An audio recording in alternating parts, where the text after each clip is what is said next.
Like if you found the video valuable. It began the night I took the last train home. The car was nearly empty. Just me, an old man asleep by the window, and the reflection of the fluorescent lights flickering on the dark glass. I noticed it first in that reflection. At the far end of the car, where no one sat, a shadow was moving. It wasn't cast by anything. It was tall, crooked, and its arms dragged along the ground, too long for a person. I turned quickly. Nothing was there. When I looked back at the glass, the shadow was closer. The train screeched into my stop and I hurried off, shaking my head. I told myself I was just tired, my eyes playing tricks. But when I stepped onto the deserted platform, the air was heavy, like the whole station was holding its breath. That's when I heard it. A dragging sound, like fingernails scraping concrete. I didn't wait. I ran up the stairs 2 at a time, bursting out into the street. The lamps overhead buzzed, throwing weak halos of light. My apartment was 6 blocks away, but every step felt like I was moving deeper into something wrong. Behind me, the sound followed. Scrape, drag, scrape, drag. I didn't look back. By the time I reached my building, my chest was burning. I slammed the door shut, locked it, and pressed my back against it, trying to calm my breathing. For a while, there was silence. I thought I was safe. But then, from the hallway outside my door, came a faint scratching. Long, deliberate, like it was tracing the shape of the wood.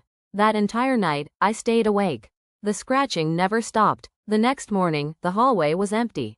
No marks, no sign of anyone. I convinced myself again that I had imagined it. But that night, it came back. This time, I saw it. Through the peephole, I glimpsed a figure. Its head was pressed too close to the door, one eye staring straight back at me. The skin around it was pale, waxy, stretched too thin. Its mouth hung open, jaw slack, as if it had forgotten how to close. And still, that dragging sound. I didn't sleep. For 3 nights, it returned. Always just outside, always waiting. My friends told me to call the police, but what could I say? That a shadow was following me? That something inhuman stood outside my apartment every night, but left no trace by morning? On the 4th night, I decided to leave. Bags packed, I planned to take a bus out of town, anywhere far. But when I opened my door, the hallway stretched too long. Longer than it should have been. The far wall seemed to breathe. And in the middle of that endless hallway, it stood. The shadow, the crooked thing. Its head jerked toward me in a way no neck should bend. I slammed the door and ran to the window, climbing out onto the fire escape.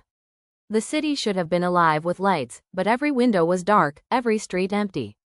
The world had gone silent. Then I heard the dragging again.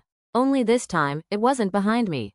It was above. I looked up, and there it was, crawling along the fire escape railings like an insect, its limbs bending backward, its face inches from mine.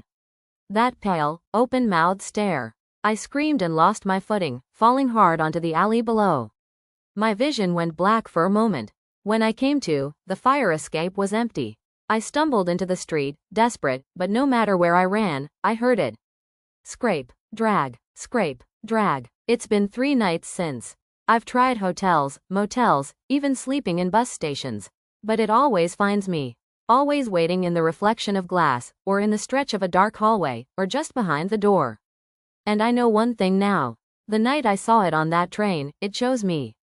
And it will never stop following.